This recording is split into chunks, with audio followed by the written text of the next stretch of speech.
Hello, it's Sonia here with the Pretty Stitch. Welcome to my channel. If this is your first time joining me, I'm so happy to have you here. So today is Wednesday, and that means it's the stitch of the week. So for today's stitch, I am going to be using an H hook or a 5mm hook. And I'm going to call this DK weight yarn. I do believe it's Caron Simply Soft. It's in my stash, and it's labeled worsted or number 4, but it's definitely a lighter weight yarn. So I think it's more similar to DK weight, which might be number 3. And today's stitch is going to be a lacy Tunisian stitch. And so to do this swatch, you can just use a regular straight crochet hook. You do not need to use a Tunisian hook if you just want to practice. You could probably even use a hook that has one of those, thicker handles, just don't have as many stitches on there. I think it would be completely fine if you just want to practice. And I feel like I haven't done a Tunisian stitch in a hot minute, so let's do one. Alright, so to do this stitch, you are going to need to chain a multiple of 4 plus 1. So I'm going to chain 13 because 4 times 3 is 12, and you add 1 and it's 13.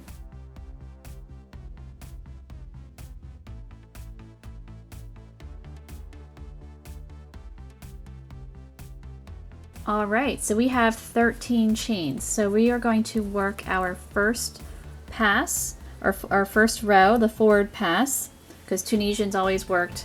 One row is always up and back. So you have the forward pass and the return pass, and it counts as one row.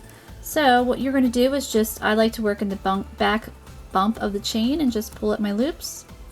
And if you've never done Tunisian before, I do have some beginning Tunisian videos to get you started. If you can crochet, or even if you're a knitter, knitters tend to pick up Tunisian a little bit more quickly because you are working with multiple loops on your hook. But if you're a crocheter and you're pretty seasoned, you should be able to pick up Tunisian pretty quickly. It's kind of like a combination in a way of knitting and crocheting, I think, because it's not exactly straight up crocheting, and it's definitely not exactly straight up knitting because you only use one hook, where knitting you obviously you need the 2 needles. So it's its own unique craft. Let's put it this way. Alright, so I have 13 loops on my hook because you want to have the same amount of loops as you had in your chain. So normally with Tunisian, you just would work off this row. You would pull through 1 loop and then pull through 2 for the rest of the row. But we're doing a lacy Tunisian stitch, so this is going to be a little bit different. So we are going to chain 3 first. So 1, 2, 3. And now we are going to start working off our loops. So to start off, you're going to want to pull through 5 loops. So 1, 2, 3, 4, and 5. We're going to pull through all 5 of those guys. So you might want to take your time. So you're going to yarn over. So there's 1, 2, 3, 4, and 5. And it can be a little tricky if you've got, let's say you're using, you have many stitches on here to see if, did I pull through enough? Did I pull through too many? So an easy way to check with this stitch is, if you see it here, it creates like a little cluster. So if you have 4 loops, so 1, 2, 3, 4, that means you did pull through all 5 of those guys and you're good to go. So to finish this guy off, you're just going to chain 1. There we go. So now we are going to continue, and we're going to chain 3 again. 1, 2, 3. You're going to yarn over, pull through 5 loops. So 1, 2, 3, 4, and 5. And then we're going to finish that guy off. Chain 1. So that completes the stitch. And now we're going to chain 3. So 1, 2, 3. So it's pretty easy, and it just creates a pretty little effect there. And we're going to finish this guy off because we have 1, 2, 3, 4, 5 loops. We just pull through all 5 of those loops.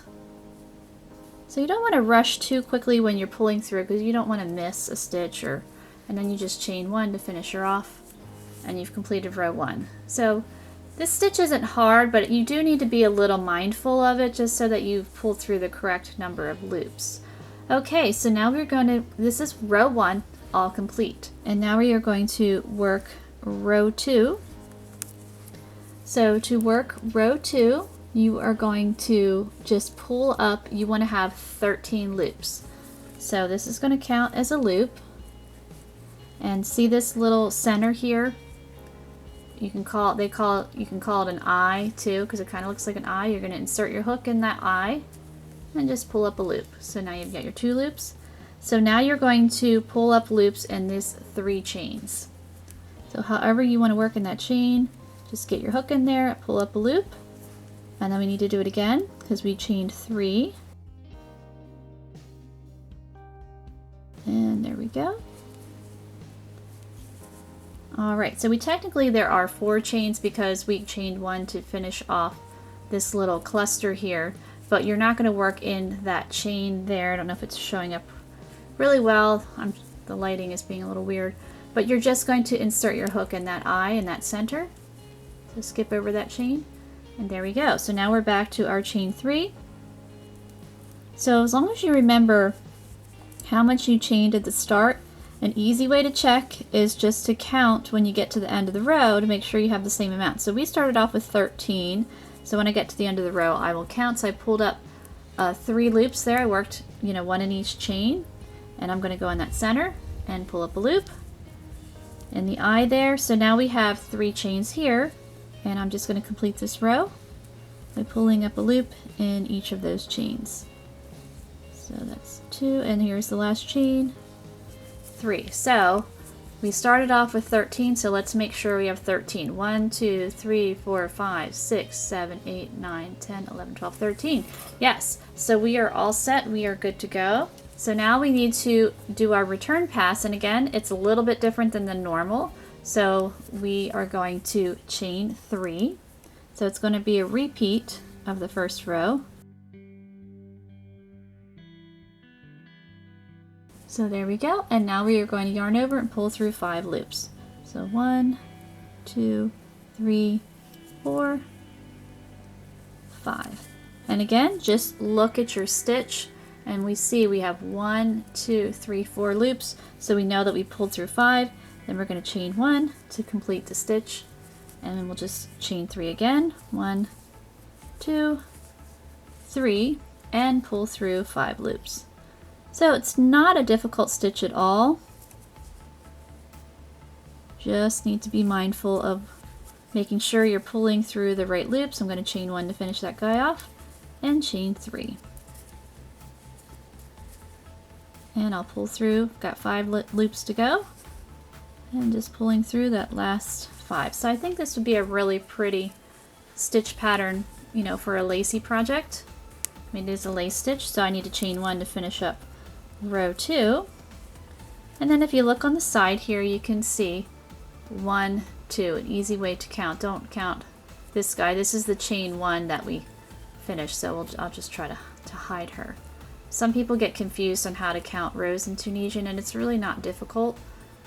It just looks like the tops of like a regular crochet stitch there. So I will get started for row 3. Just as a recap, so I'm going to insert my hook in that first eye there, pull up a loop, and then I'm inserting my hook in the next 3 chains.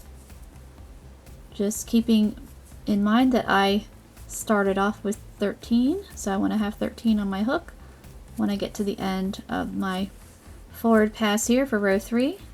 So I worked in that eye, and now I need to pull up a loop in the next 3 chains. And the next eye, oops, made that one a little tight, but there we go. And then the last 3 chains.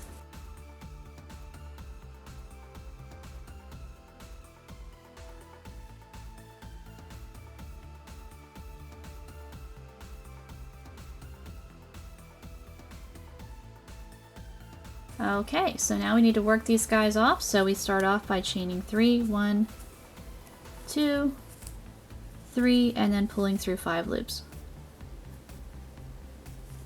There we go. See, 1, 2, 3, 4. I've got my cluster there, and then I chain 1 to finish off the stitch, and then chain 3 and pull through 5 loops. Chain 1 to complete the stitch. Create your little eye and chain 3.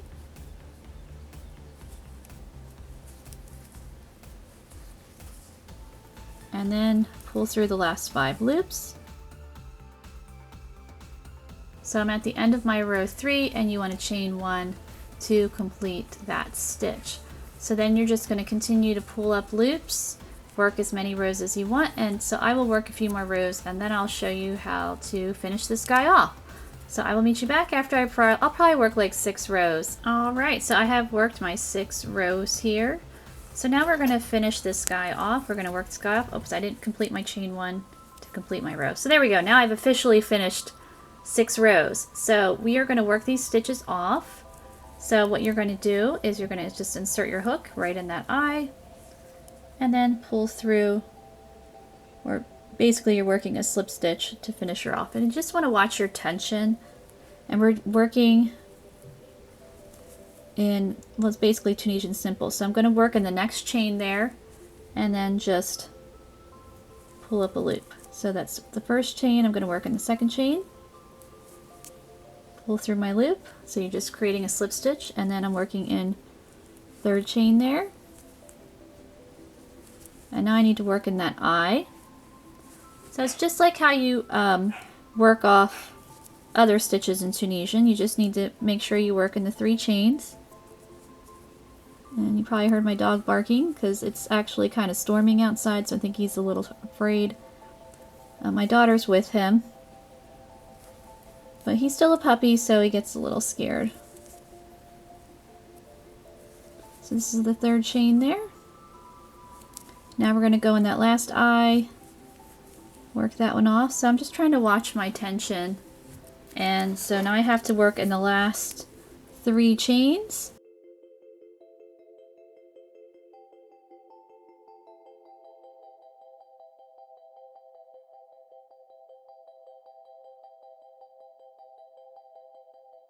And then there's the last chain there. So now we have worked off all of our stitches. So I think this is a really pretty stitch pattern for Tunisian, and I mean I think a lot of stitches in Tunisian is really nice. I think this would work for a variety of projects, especially if you wanted like a lace wrap or a shawl, or even if you got really industrious and you can make like a lace top out of this. I think there's a lot of different things that you could use this stitch for. So I hope you enjoyed this Stitch of the Week, and I thank you so much for watching.